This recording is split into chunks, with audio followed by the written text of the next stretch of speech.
What's happening, YouTube? Back in the day gamer here. Thanks for tuning into my channel. Happy New Year. That's right, it's 2021 and I'm finally getting around to doing one of those videos about the games I beat in the past year. I've always wanted to do one, but I just never had my shit together, and I got the day off today, so hey, it's time to do a video about the games I beat last year. Now, disclaimer, these are not all the games I beat. These are not the best games I beat. They're just some of the games I beat. Some games I beat I didn't feel like talking about. They weren't that good, whatever. I walked over to my game shelf, filled this basket with the first games that came to mind about the ones I beat, and brewed a fresh cup of coffee. Let's get into it.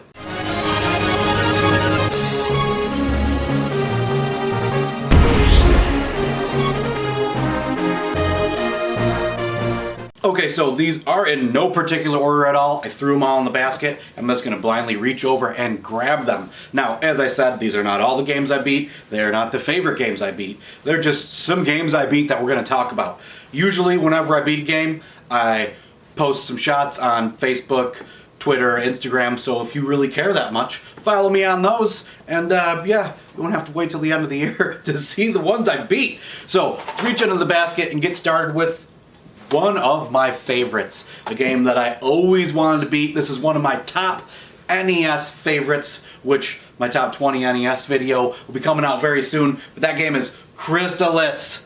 If you didn't know, Crystalis is one of the absolute hidden gems on the NES. It's a action-adventure kind of RPG game. It's like Zelda, and now hold on, pump the brakes. Legend of Zelda on the Nintendo is one of my all-time favorite games. So, take this with a grain of salt. Crystalis may actually be better than The Legend of Zelda. It's got a lot more to it. It came out a little later, so they had some time to make the game better. I'd much prefer Legend of Zelda, but Crystalis is one hell of a game. Not to mention, it is tough as nails too. Not because of the gameplay so much, but because of so many cryptic things going on. Now, as you know, back in the day gamer does not look up how to beat things on the internet, because back in the day that did not exist. So that made this extremely, extremely difficult. I managed to tough my way through it. There was a couple times when I wanted to give up, but I made it, and I'm glad because the game is super solid. Once again, Crystalis on the Nintendo, one of my all-time favorites. Reach over here in the basket.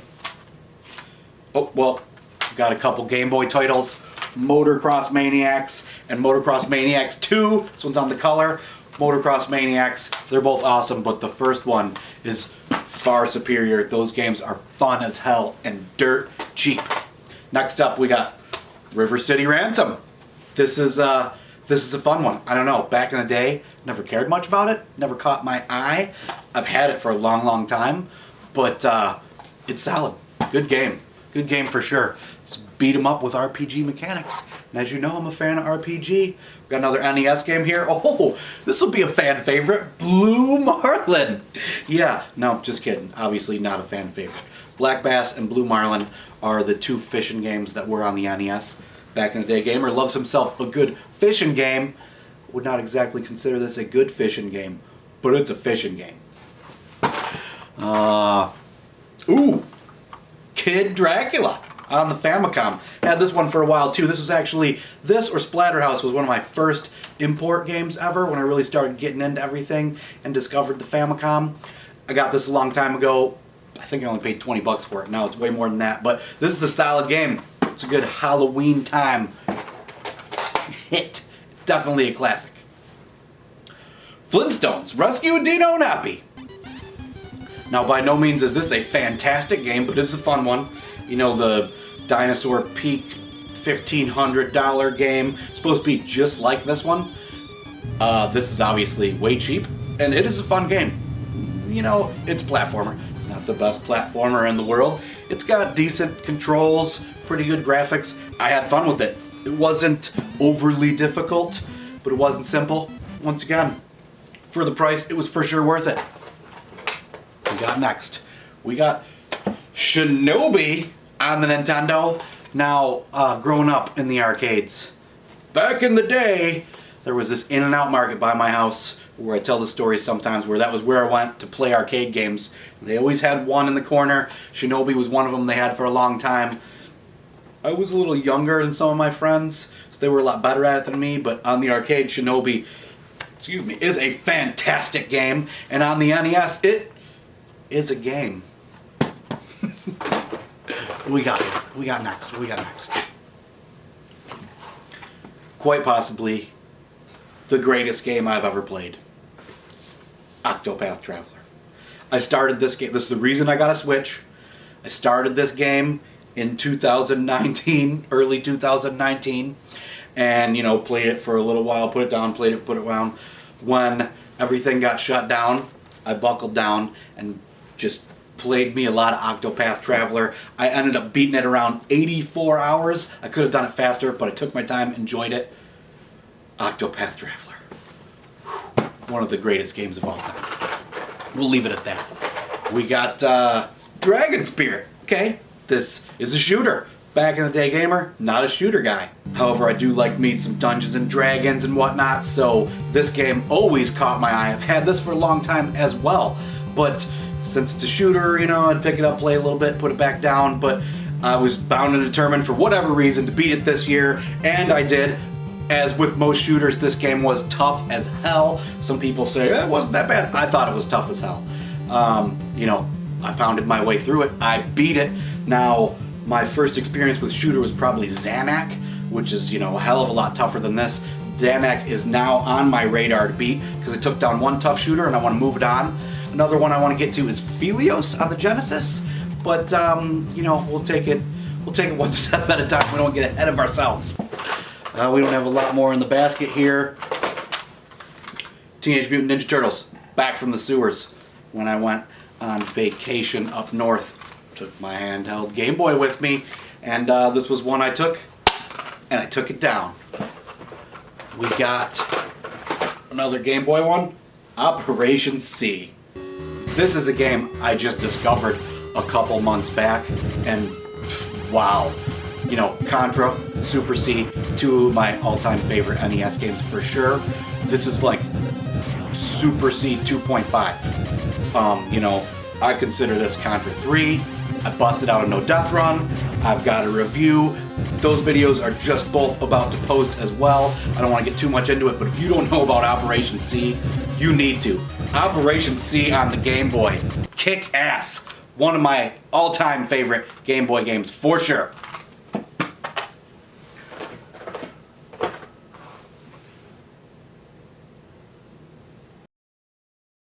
So two games I don't want to forget about that I don't have physical copies of. And I hate not having physical copies of games. But first one, Jay and Silent Bob Mall Brawl. I want to say this is an awesome game, but it's not. It's a fun game, and it's neat. The whole premise is super cool. Back in high school, we all watched Mallrats. It is a good movie. So is the first Clerks. So when I heard about this, I was too late to get a physical copy, but I had to have it. So actually, this was one of the first games ever I got day one. I pre-ordered it, actually. I was real excited about it. It's a fun game. It's a beat 'em up. It's cool. I like the graphics, but the controls keep it from being an awesome game. Sometimes you get pinned between enemies and just get drained, and it sucks.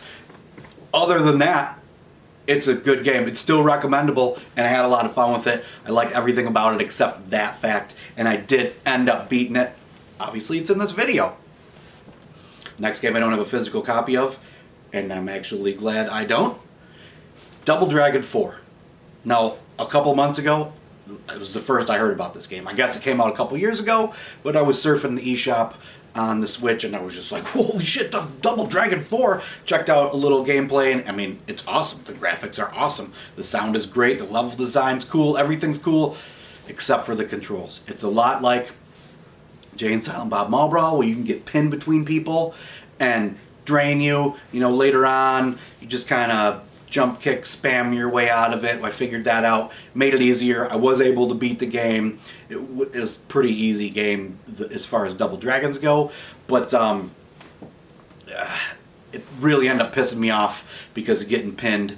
So I'm kind of glad I don't have a physical copy of that because I doubt I'll ever play it again. But I was super jazzed when I heard about it because, you know, a new Double Dragon game in the 8-bit vein from back in the day. So Double Dragon 4, there you go.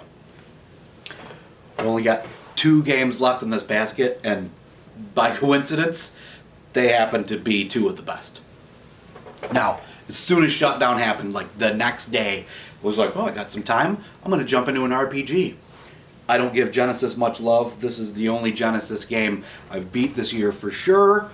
And once again, this game list does not include games that I've beat before. These are games I beat this year. You know, Zelda, Contra, Super C, just, you know, the games I play all the time that I can easily beat or just beat for fun or beat before. Those don't count. These are games that I only beat first time this year. Shining Force.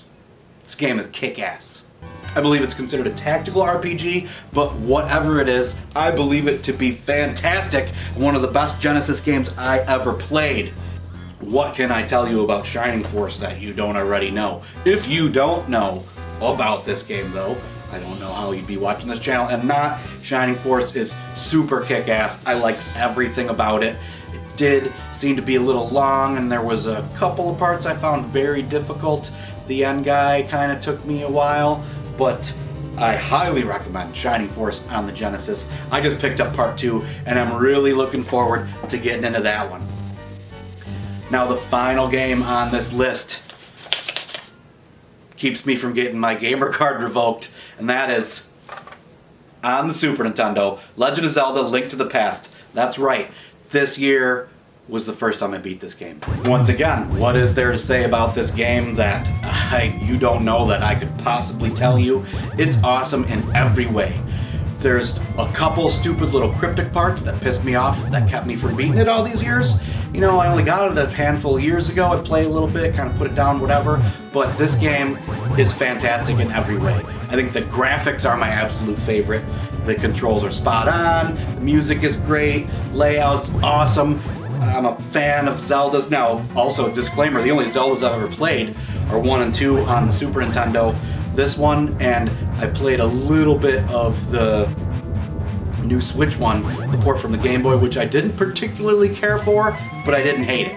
Aside from Octopath Traveler, Legend of Zelda: Link to the Past, best game I played and beat in 2020.